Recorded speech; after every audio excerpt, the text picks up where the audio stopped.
welcome. Very excited. We've got Millie here today. I've been looking forward to this. Lots of people in the chat already. Please tell us where you're all coming in from. Let us know that you can hear us. Love to know that we're not just talking into the void.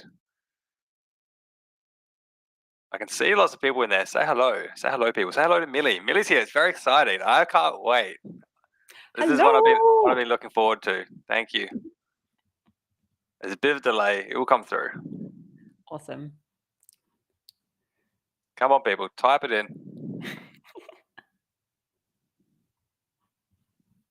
See, we've got about 100 people here instantly. There we go. They're starting to come in live. What a delay. And they're coming in by heaps. Hello, Millie. Yes. Hello from California, Houston, Puerto Rico. Alex C. again, here every time. Mark, another person. Can't miss a single session. Eve, good to see you too.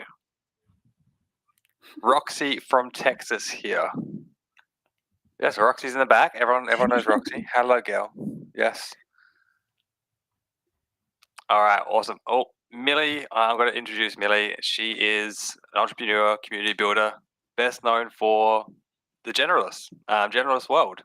And Millie's done a whole bunch of stuff though. Running a hostel in Thailand. I'm not sure if you're invested in it, I should say. A wine tour in Australia, wine tour company, and illustration agency in the UK. They're the highlights. Obviously, there's heaps more. Hopefully, there's more to your life than those three things. But no, you've got a lot going on. Welcome. Introduce yourself if you want, Millie. Thank you so much. It's so cool to see people from all over the world. This is amazing. I'm really happy to be here. I'm so excited to get into it. Shall we dive in? Beautiful. All right, I'll bring it up. I'll dip into the back. Millie's got a presentation for you guys, and we'll save some questions for the end. I'll see you then. Thank you. All right. Give me an emoji. Can everyone see that screen all okay? And quite appropriate, we've also got the dog. Okay. All right, let's get into it. So you are here because you're a builder. And that's like my favorite kind of people. So this is going to be a lot of fun. I also want to say congratulations because I actually Googled it before I signed into this. I was like, how many people in the world roughly are entrepreneurs? And it turns out it's around 7%. And I was like, I think you all are in the most amazing position because every day it feels like I wake up, I go onto LinkedIn and I see 15% of the workforce has been laid off here. 10% of the workforce has been laid off here. Layoffs are happening everywhere. Like we feel it, right? And the world is becoming more entrepreneurial, often by necessity. Now, I heard the CTO of HubSpot say the other day that AI is like having an intern with a PhD in everything. And I was like, so when AI has a PhD in everything, we're in this knowledge economy, where does that leave you? Well, I think you're in a fantastic position. And today's talk is going to be a rapid fire breakdown of the 7 laws that you need to launch successfully. Now, what I want you to do is grab a notebook or your Notion notes, your Apple notes, whatever you use. I want you to take some notes because there is going to be a challenge at the end of this. Okay, but first up, I want to know where you're at. Can I get a quick show of hands by way of a comment? Tell me in the chat, are you thinking about building a product? Are you just curious? Are you ready? Are you like, heck yeah, I'm going to launch a product this week? Have you launched a product already and you're kind of in that after stage? Or are you just like a serial builder? Let me know in the chat.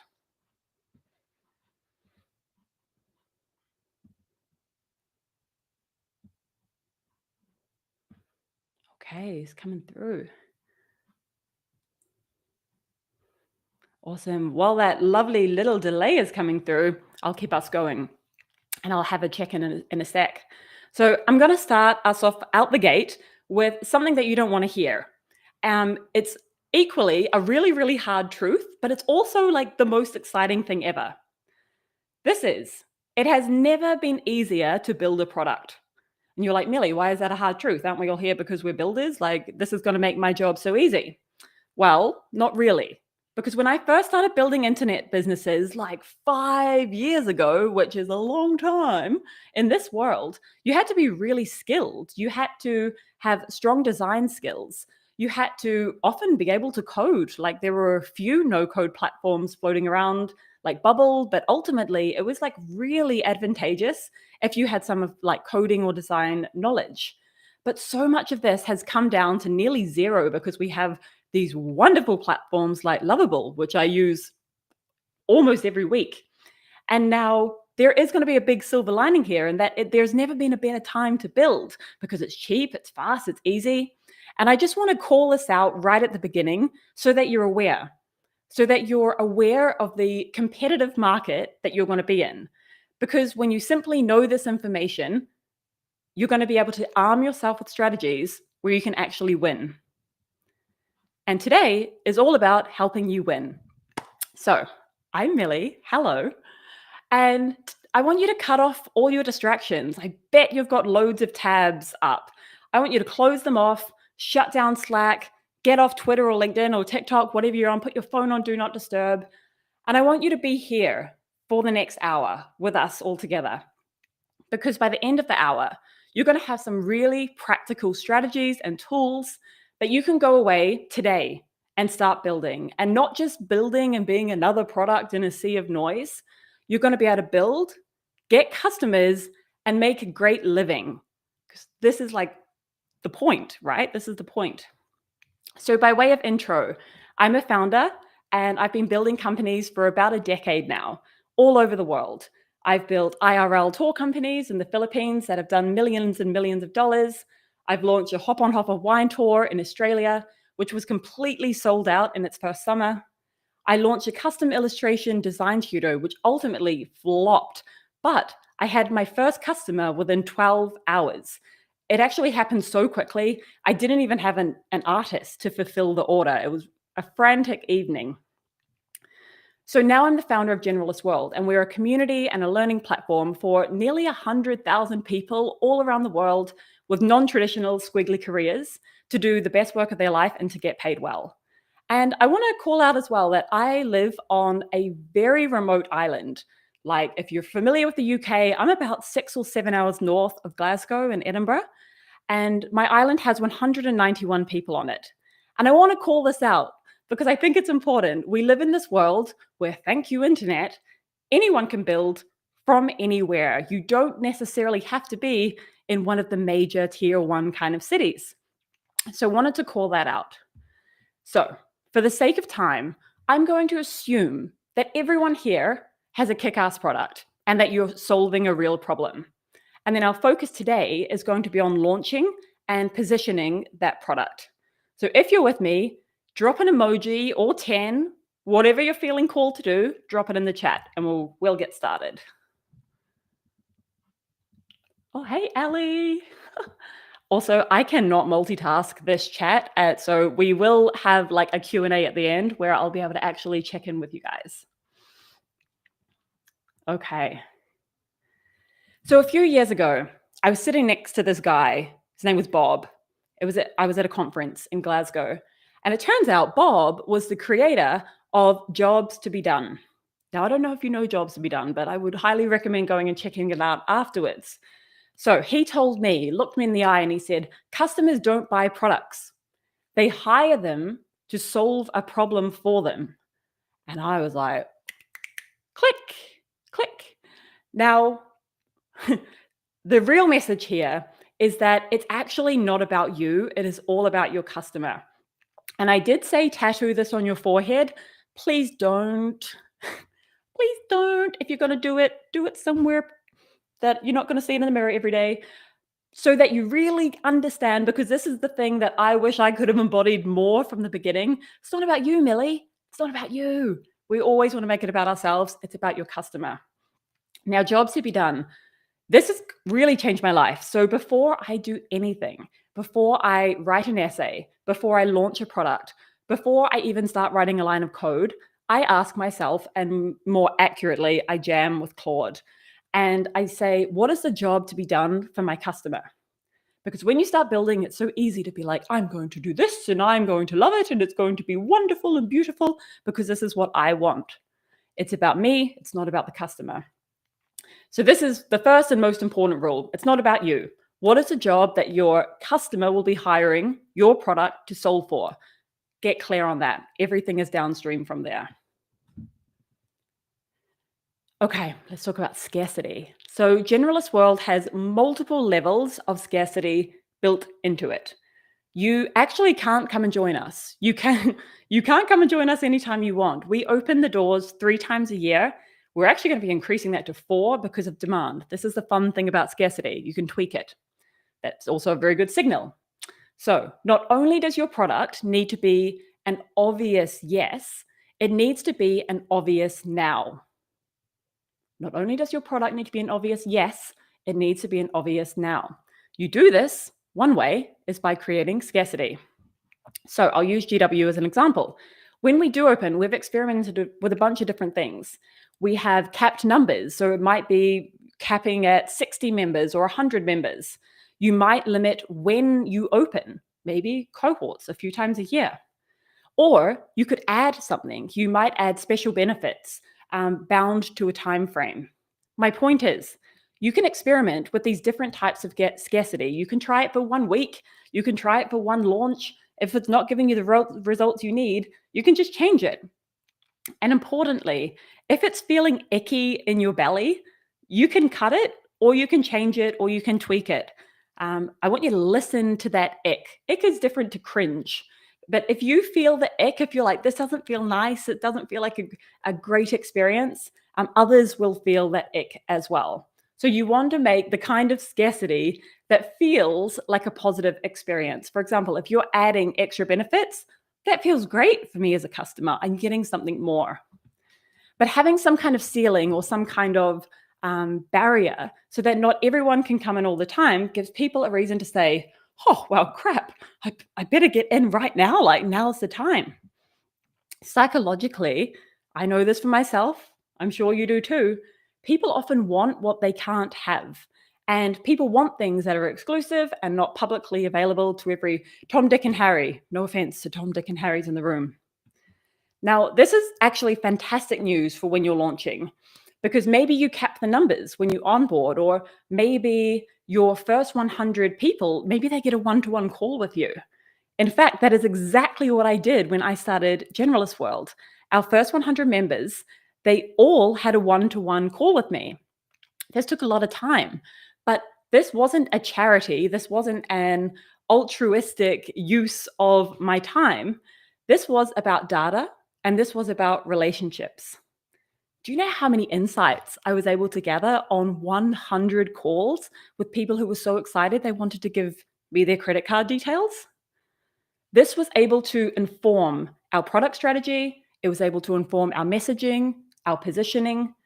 Talk to your customers. A lot of the things I'm going to be saying today, you're like, oh, we've heard it. It's because it's true. The more you can talk to your customers, and everyone says it, there's a damn good reason why, it is the single best way to build a better product. Okay. Own your emails. Own your emails, and you're going to want to build a waitlist. It doesn't matter what platform you choose. I personally use Beehive. I recommend it to everyone. It's helped us grow to nearly 30,000 subscribers. And I'm sure there's whatever platform you're using, whether that's like Kit or Substack, they're going to have a segmentation feature. This is what you want. You don't need to overcomplicate this. All you're wanting to do is you want to have a mechanism for people to opt in to the waitlist. Someone that does this really well is one of my favorite follows. I highly recommend going to check her out. Her name's Caitlin. And I've taken a screenshot of both her, how she talks about her waitlist, and also a screenshot of the waitlist pitch from her email. Now, this is not my idea. I read a book maybe a year ago, 18 months ago, and it changed the way I look at building and launching. It was called Oversubscribed. It's by a guy called Daniel Priestley. You can also check it out if you want to nerd out. Oversubscribed is the book, and it literally talks about how to build a waitlist. The rule is pick your number. Let's say you need 100 customers. Times that by 10, that's your waitlist target. And then all of your messaging, all of your social media posts, all of your emails is trying to get the people who are a good fit onto that waitlist. And it will make your life so much easier when it comes to launching. Now, if anyone wants a code, I actually do have a Beehive code, which I can share at the end, and you'll get the first month free. So that's a nice little tip. Okay, positioning. Oh, I could talk for a whole day about positioning, but for the sake of time, let's try and keep it really tight. So I want to give you a few crucial things that I've learned and a few crucial things that I think you need to know. The first one, you are going to mess up the positioning of your product probably for a fairly long time. I don't know anybody that got the positioning right at the beginning, like very, very rare. So this might sound like, oh, damn, Millie, that sucks. Like I'm gonna have to like go around in the dark for ages. But no. I think this is liberating because when you know you're not going to get it right straight out the gate, you're free. You're absolutely free because you're like, okay, the expectation was not there. So when you know you're not going to get it right straight out of the gate, you can do this instead. You can pick a line and throw your weight behind it. So an example, I'm a big hiker. I live in the Highlands in Scotland. I love climbing hills. And often, if I'm climbing a hill, the slowest way to go is to actually zigzag. I'm like, oh, over there looks kind of good. I'll go this way. Oh, over there looks kind of good. I'll go this way. And when you do that, it's actually not that effective. Often it is much faster and safer to pick a line to say, that's my line. I'm going to follow it up. I'm going to throw my weight behind it. Unless, of course, you fall into a crevice, in which case you can adjust. But the idea is pick a line, throw your weight behind it. I say this with like, oh, that like pain of having done the opposite of this for a long time with GW. It's one of my biggest like regrets is where I was innovating on too many things at the same time, and it's impossible to know what's working.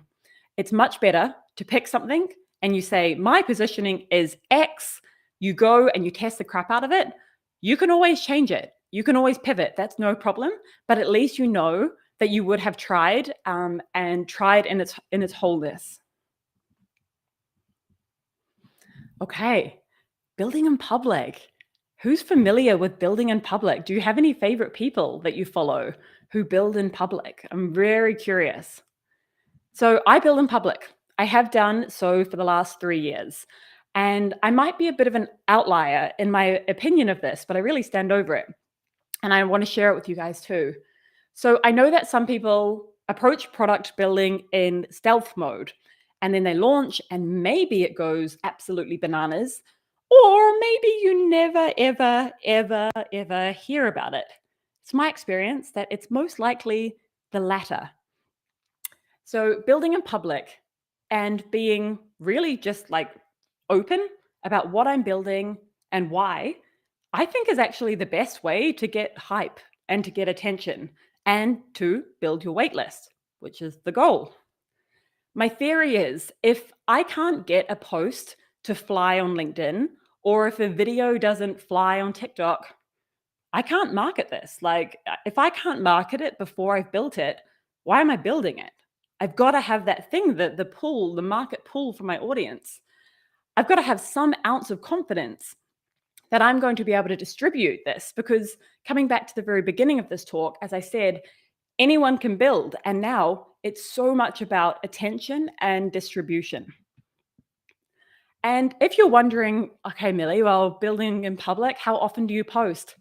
I've posted every workday for over 1,000 days. I'm pretty deep on the build in public. I don't miss a day. I don't. It's part of my job. I see it as a responsibility of being a founder.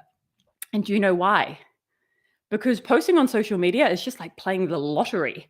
It is like absolute playing the lottery, but like for free. Like you don't have to buy a ticket, you just can play. It's like spinning a wheel. The cost is your time and energy. However, I don't see this as a true cost because when I am posting every day on socials, what I'm doing it looks like it's it's just posting on social media, but really what this is, it's a reflective act. Because to get a really, really good post, you've actually got to have some good thinking. And so I don't really see this as a cost. It helps me get more clear on my ideas. It helps me become more reflective. It helps me get stronger in my opinions. It also helps me build my network before I need it. Build your network before you need it. And the outcome of that, it's helped me create this cult-like following. People have called the audience of Generalist World rabid fans, which I think is cute and hilarious. Rabid, like fantastic word. So anyone who has followed me since the beginning, they kind of feel like they're a part of this plot. This is what company building is. You're creating an emerging plot. That's how I think of it. It's like a film, and you're in it. And when you can bring people into the plot, they're committed, because once you're in the plot, oh God, what's going to happen next? I'm in it. I'm a part of it. They're loyal. And if you can crack this code of bringing them in a part of the plot, solving a real problem, you're going to win. This is the key. This is the formula. Okay, now I spent a long time on the next slide. So I don't know, you might want to screenshot it because I spent so long perfecting all the words on here.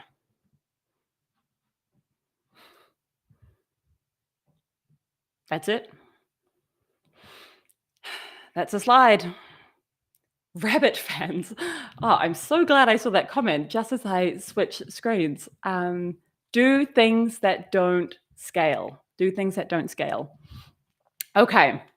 So my suggestion is to do things that don't scale for as long as you can. Like carve out time in your day, in your week, have it a part of your process to do the things that don't scale, because today with everything, so many things can be automated, and hallelujah, we love it. Like, it's great. We use 10,000 zaps a month. Like, it's fantastic. But equally, so many things online are just impersonal. You're feeling it. I'm feeling it. LinkedIn, sometimes I'm like, oh, I can't see another AI generated post. And there's so much slop, AI slop, fantastic word, so visceral. There's so much slop being slopping around in the soup of the online world. So the more touches that you can put in that are personalized, that are custom, that actually take energy out of your time and show that, hi, I'm like a human, like it's me, you're buying from me. This is just easily going to make you stand out like head and shoulders above your competitors. So we now have about 600 members in the GW community, and this is our paid membership. And something I have done since the beginning, which I still do to this day, which when I tell founders, they kind of gasp at. They're like, oh, why? They're like, what do you mean? There's surely an AI for that. I send every single person who arrives in GW a personalized video on Slack. It takes me a couple of minutes. And the reason I do this is because others won't. And that's a lesson. Do things that others won't. Do things that don't scale. And that is how you stand out. That is how you build rabid fans, or like rabbit fans. Okay, we're getting there. You're still with me. How's the chat looking? Phenomenal advice. Great. All right. That one. My favorite speaker. Oh, okay. Don't look at the chat, Millie. Don't look at the chat. Okay. You are going to have to take way more shots than you think. No one talks about this. Everyone's like, launched and got 5 million followers. And it's like, oh, why is this taking me so long? Oh my gosh, Generalist World has taken me so much longer and has been harder than I thought. And I just want to name that. You might get lucky, but I think it's better to have the expectation that it is going to take longer. So hope it's something you enjoy. And if it's not, maybe change it. So when I look back at Generalist World, I see like some launches, some posts, some ideas that we've had a lot of ideas, big ideas, people. They just totally flopped. They did not do as well as I expected. And I want to call out this like pain It's like this deep pain of being disappointed. And I want to talk about this pain because I don't think it's talked about enough, of where you think it's going to be awesome and then it's a flop. And I just want to say, I want you to be realistic in your expectations, but bullish on your dreams. I think both of these can exist. So when you first start launching products, it's actually really unlikely, unless you're just like super gifted with this ability to communicate and build hype and get attention and build trust. Or maybe it has this inbuilt virality. But for most people, the world is really, really noisy.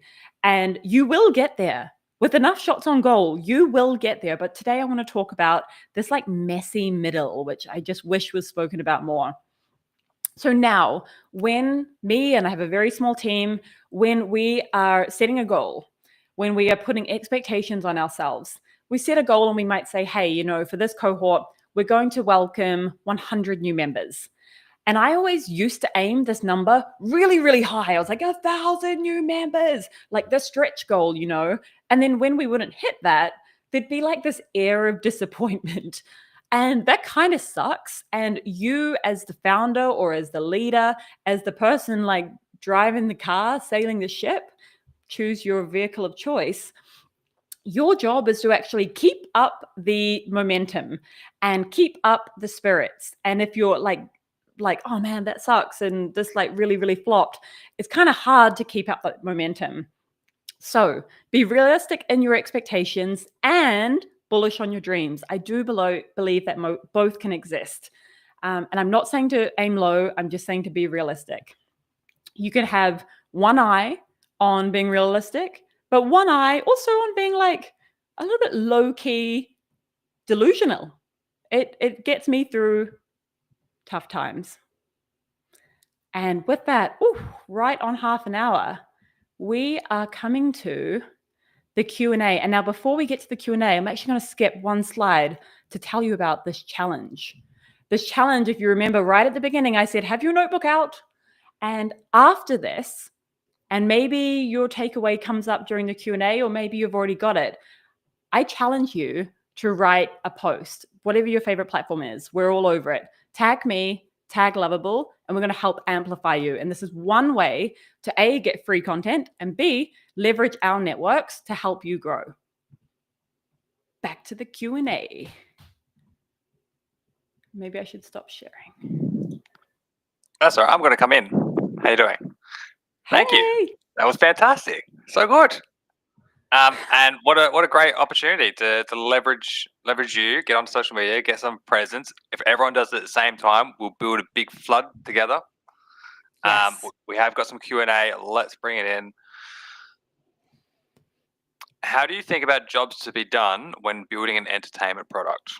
I'm not sure what your experience has been in entertainment. Exactly the same. It's the same framework.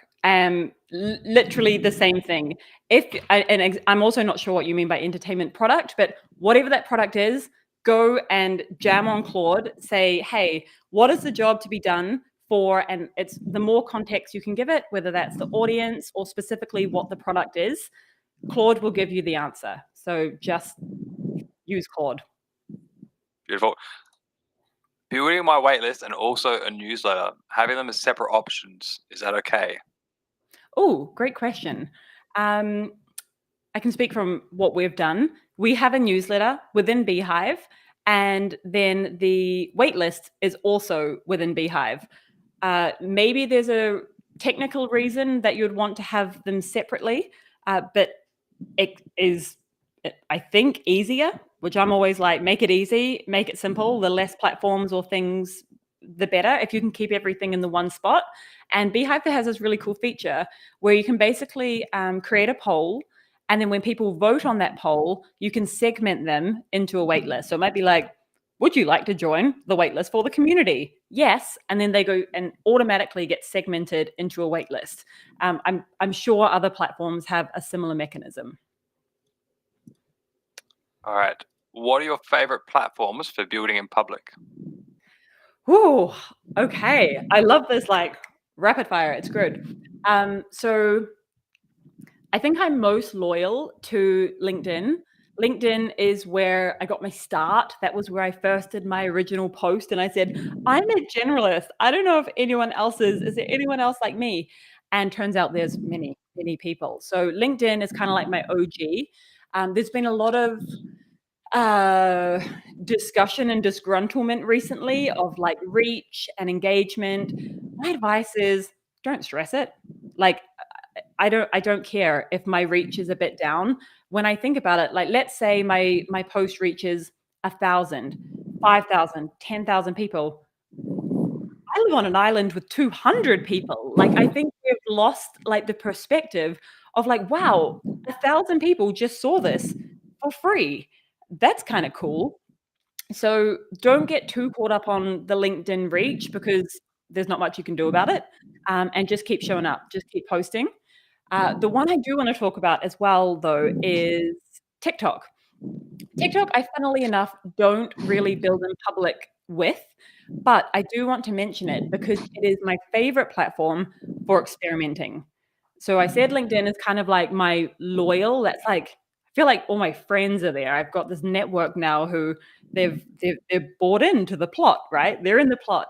But TikTok is just like the Wild West. It's like I know some faces, I know some names, but not really. It's mostly a I think most of my videos will get shown to 97% is not my followers. They are new people. And so if you're wanting to experiment, I would recommend TikTok because TikTok wants you to go viral and you can, I feel like really comfy being a bit of a weirdo experimenter because it's not my loyal LinkedIn fans who have like expectations um, or yeah, who just like who know me really well. TikTok can be kind of like a playground. That helps, Alex. Beautiful. Oh, How do you keep the founder team motivated throughout the pivoting process? it helps to be really small. It helps to be really small, and I think you can pivot the product without pivoting the mission or without pivoting the big overall vision.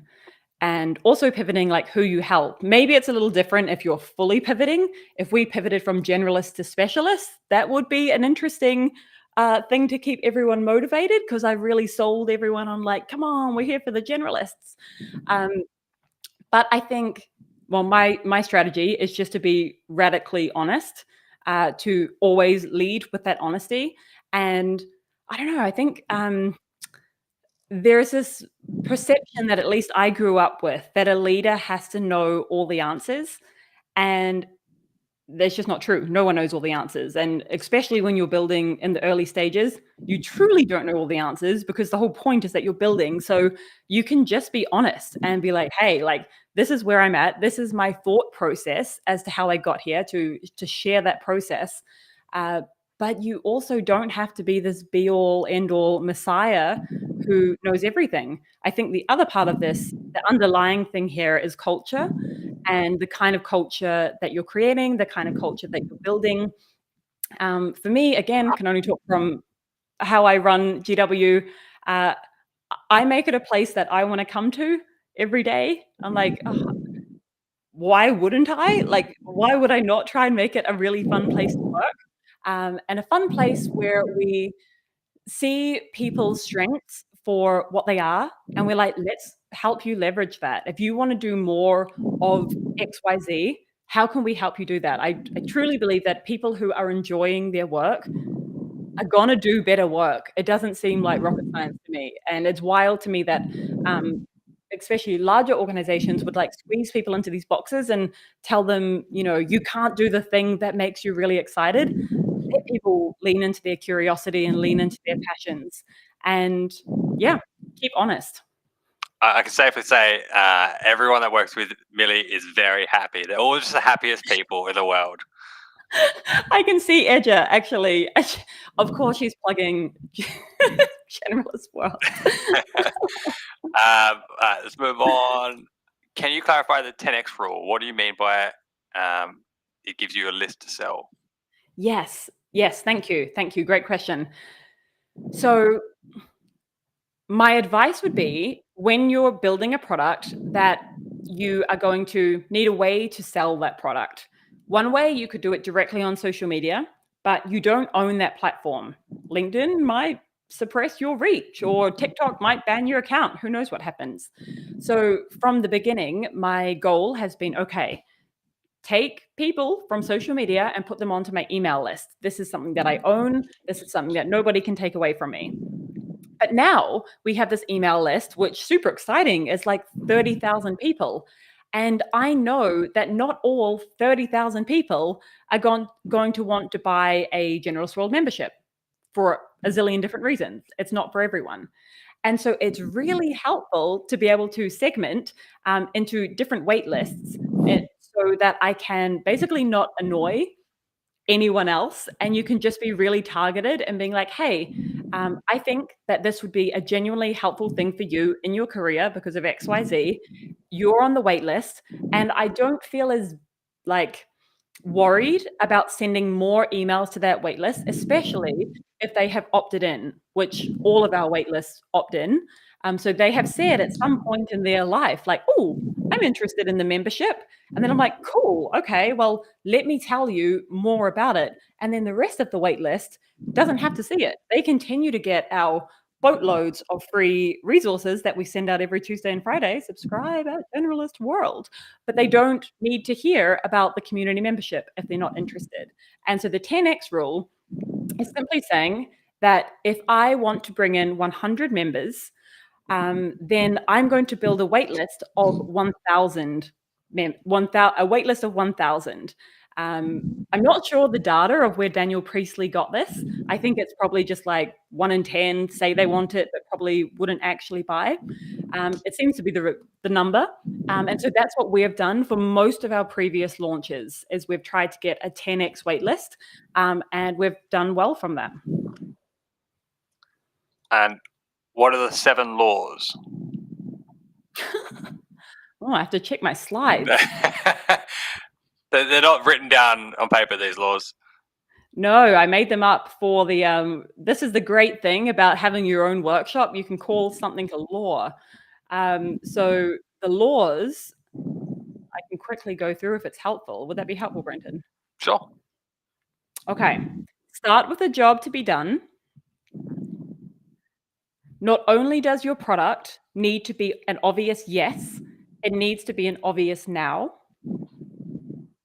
The 10x waitlist. The only thing you need to know about positioning at the beginning is that nothing is forever. Build in public to bring your customers into the plot. Do the things that don't scale. That's it. That's a slide. And increase your shots on goal. And if you like, I'm very happy to make these slides available afterwards. If folks need them or would like them, you can have them. There's a dog picture in there. Of course they want them. Right? Yes, I got 7 as well. Good work. My fear of building in public is that others will copy or steal or hack my product. What are your thoughts about that? They might do it as soon as you launch as well. Like my best advice here is to create something that they can't steal, which ironically is probably your brand, which ironically you're probably going to get from building in public.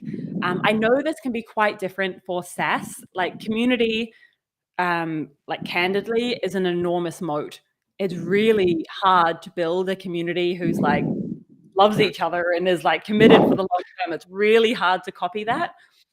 It can be easier to copy SaaS.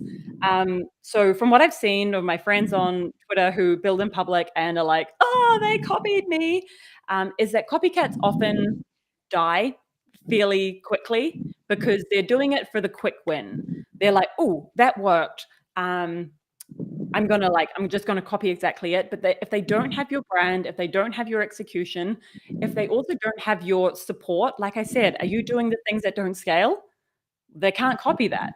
You know, if you're getting on 100 one-on-one calls, they can't copy that and they can't be you. So I think competition is never a bad thing. In fact, I think people freak out about competition, but it's a good thing because it means, A, that your standards are going to be really, really high. But it also means that there's demand and people are interested in it. And so competition in itself is not inherently a bad thing. So it's like anything, whether it's a copycat, whether it's like a hater, which like I got my first hate mail this year, and it was an experience. It was like it was a part of the journey.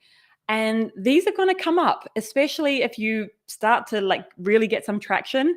People are going to be pissed off that you're doing well. People don't like it. They are like, so it's just a part of it. And so if you can just, sounds a little bit cheesy, but like do the work of also doing the inner work of having strong self-esteem, of moving your body every day, of having a life outside of work as well. I'm a large advocate for this.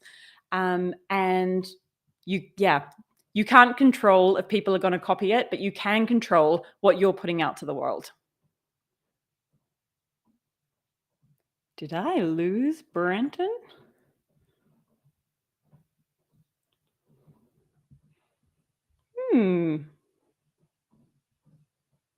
Can everyone still hear me? I'm back. Hey. Sorry, lost the internet. All good.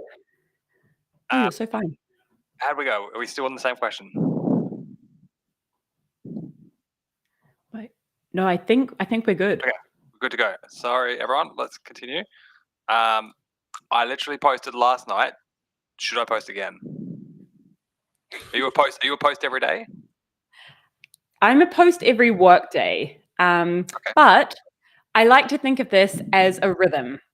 So I am by nature very creative. Like for me, truly, this sounds nerdy, but like one of the most fun parts of my job is getting to post. Because like I said, you get to like reflect and you get to be creative and you get to think and be like, what can I share that I'm doing right now that's actually going to help someone else? I find that so cool that that's a part of my job. Not everyone is like that. Some people like, it's like, nails on a chalkboard having to post all the time. So I would say find the rhythm that you can do for the next 3 years. And I give you that time horizon because you're like, yikes, like 3 years, like that sounds like a really long time. And the reality is it's going to take a really long time to build a brand. It's going to take a long time to build anything of real value and depth and substance. So if you're finding it's so fun and you want to post every day, go for it. If you're finding that you can post twice a week, 3 times a week, once a week, whatever it is, it doesn't really matter. It's more so the consistency. And one side tip, if you're like, I really don't want to post, get in the replies, get in the comments. Also a fantastic way. You don't actually have to come up with the content. You can just reply to it and you still get seen as, especially, please don't use the AI replies. Yes, this is not what I'm saying. That please don't use ChatGPT. Please don't use the AI replies. Be yourself and take your time. Take your time, leave a really thoughtful reply, and that will then show up not just on your feed, but their one as well. So it's a little hack. If you're like, posting is not for me, cool, get in the replies. And maybe then you'll lead up. Maybe one of your comments really, really hits, copy and paste it and post it. Like, work smarter, not harder. I think this is going to be a yes to everything, wherever you can. But what are the other things you do that you don't scale in? I think in community, there's a lot of things. So there's the things like the videos. I think I'm working with a coach at the moment. And one of the first things she had me do was kind of audit my time and where I was spending my time. And it was a little bit like shocking of the things that I was doing, which at this point in my like founder journey are not the most high leverage use of my time. So I was out there like still sorting all my inbox, and I'm chaos. I sorting my inbox and things like that, not my jam. So although this isn't like a doing things that don't scale, it's like doing the thing that wasn't the best leverage of my skills and of my talent and of my time. And so I think that doing things that don't scale, it changes at different parts of your journey. Like, for example, I am the number one salesperson of Generalist World.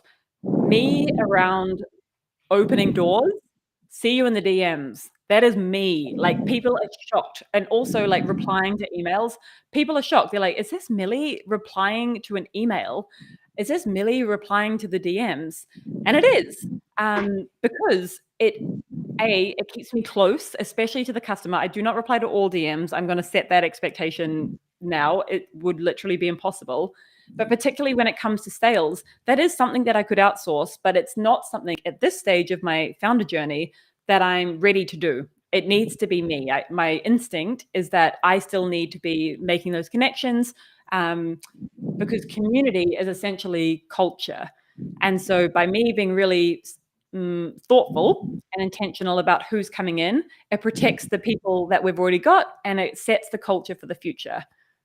I hope that helps. Yes. All right. Now, you mentioned positioning. What sort of frameworks do you use for positioning? What's worked well? Good question. I do a lot of positioning around like careers now, and I've kind of done less around actual launching. It's not a framework, but it's a strategy. And the strategy is to use a survey. Again, I use Beehive. And what I basically have a survey that when someone signs up, they go through the survey, they answer some questions, and then I intentionally leave open-ended questions at the end.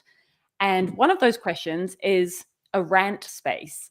It's like, rant, go for it. Let me know what's on your mind when it comes to generalist careers.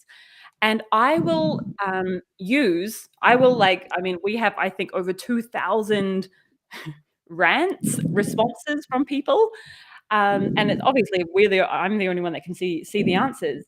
But it's so interesting to go through and look for patterns and look for insights. And often that will become the positioning. If there is an insight that is coming through again and again and again and again, I will not even try and wordsmith it. I will be like, that is the copy. And the same goes for on the more like, so that's the ranting side, which is kind of heading into more the pain points. But also on the sales side, we collect testimonials. We use a tool called Senja. They're great, senja.io. And again, I will just like, someone will leave us a testimonial and I will just use it word for word. The positioning is our customers' words. It's not me trying to be fancy or like trying to, like a marketing strategy or anything. It's just like, these are literally what our people are saying. And the feedback I get from this is people say, wow, I feel like, but like you're in my brain, or I feel like I could have said that. I feel like that those are almost my words. And it's because they are. So the framework, if I was to make one, would be use your customers' words, use your audience's words, and don't mince them. Just copy and paste them. How do you think about converting free users to customers? I think the first thing is to be realistic that not all free users are going to be paying customers, and that is absolutely fine. My stance on sales has actually really shifted in the last year. I used to be in the camp of thinking that sales were, yuck, like the ickiness. I was long on the ickiness of the sales, and something shifted in 2025, and that was our product got so good, like so objectively good, that I felt like I was doing people a favor by telling them about Generalist World. It wasn't me pushing or being like, please, I need to keep food on my table. Also true. It was me saying, actually, I've looked at you. I've seen your profile. I've seen your background. I've heard those pain points. This is going to help you so much. And it is such a great deal. It's a lifetime deal. I feel so confident that they're actually going to get value from it, which makes selling so much easier. And so one-to-one, it depends on the price of your product as well. So our membership is around $9.50 a year. We have like parity pricing and installments as well, but that's kind of like the ballpark price.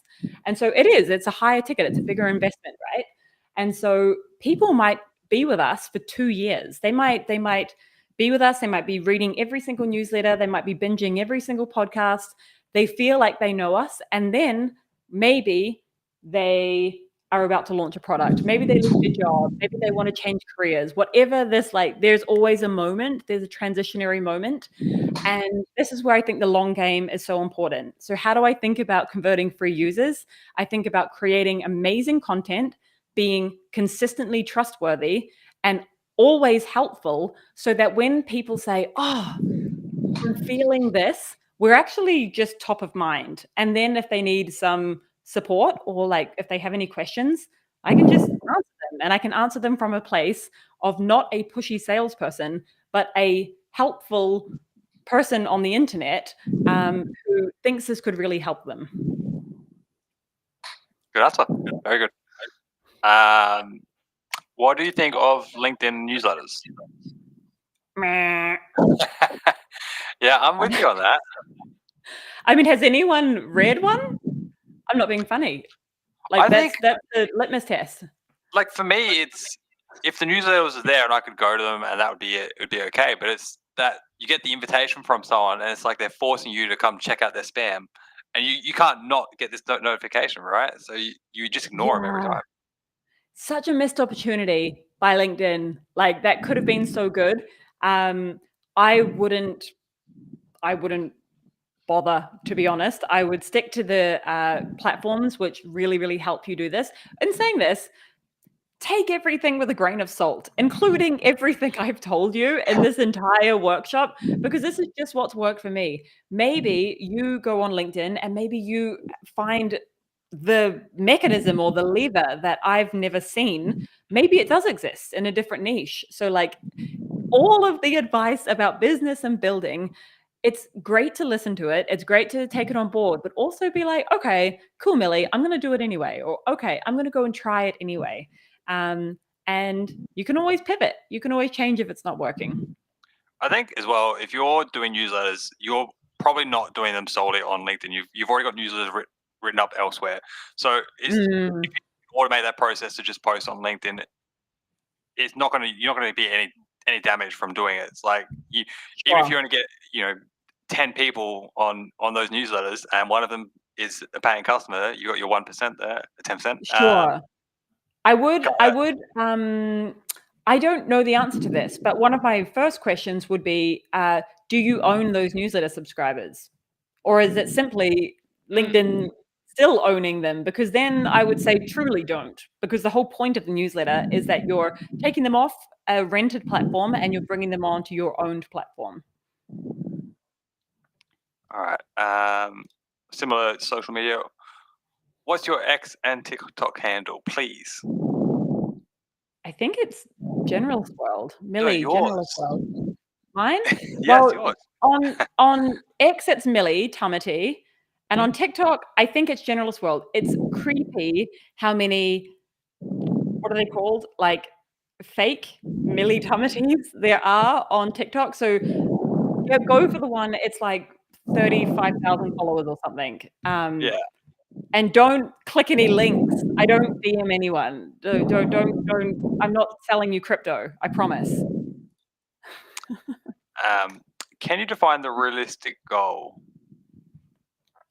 What do you mean by realistic goal?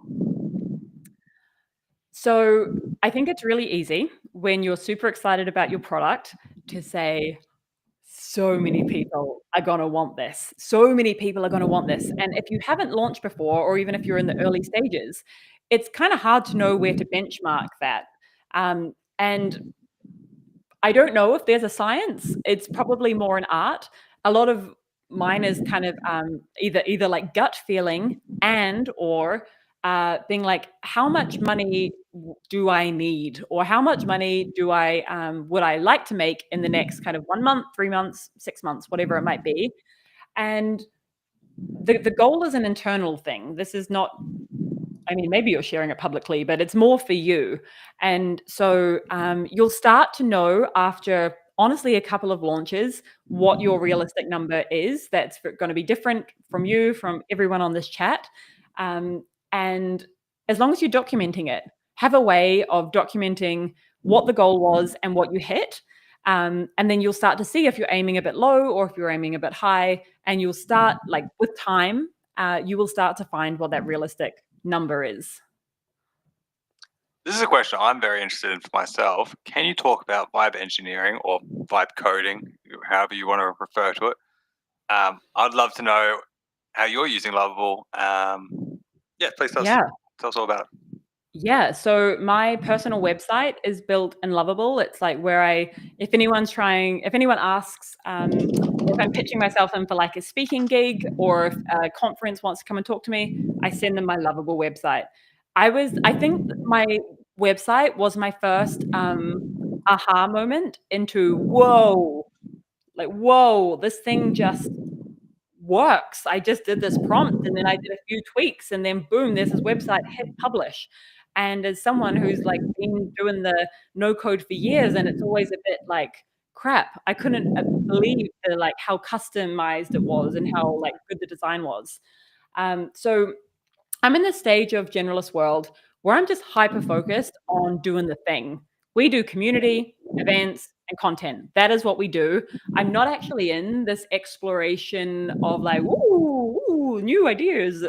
If Millie like 5 years ago had Lovable, I would have a big bill probably because I was so into exploring and building and creating, and this just would have been like a candy shop for me to be able to go and actually experiment. Which I come back to the very beginning thing I said. There's never been a better time to be a builder when you have platforms like Lovable.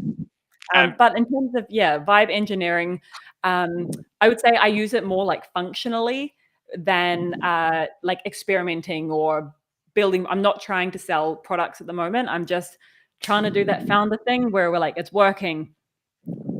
Don't lose focus. Just keep going. It can be tricky. It can be a bit like, it just probably laughing. Someone talked about this in a couple weeks ago in our sessions about that shiny object syndrome that you get when you're a builder and you start building this idea and you think this is great, and then suddenly there's this other idea and it's amazing, and you have to go build that, right?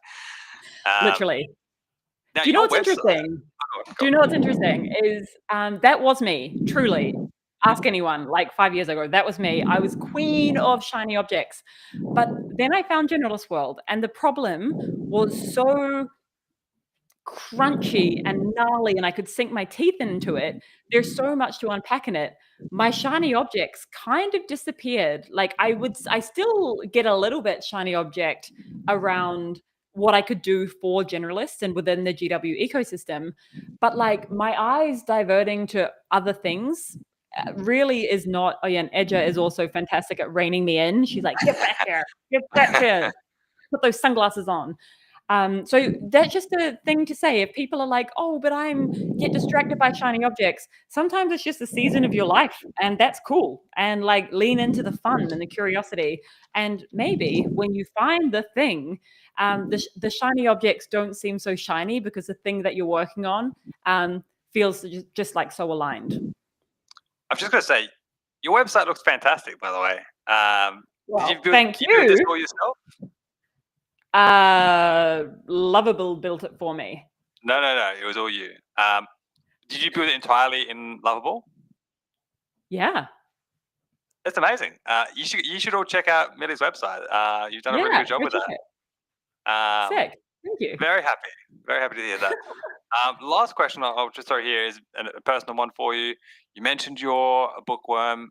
Any books you can recommend? What are your give us? It's endless list. Give us top 3 on your mind at the moment that could help people in our audience. Leadership, self-development, entrepreneurship. Okay. I've been described as a ferocious reader, and this is a difficult question for me. But one will be The Minimalist Entrepreneur by Sahil Lavenia, who started Gumroad. Fantastic. For leadership,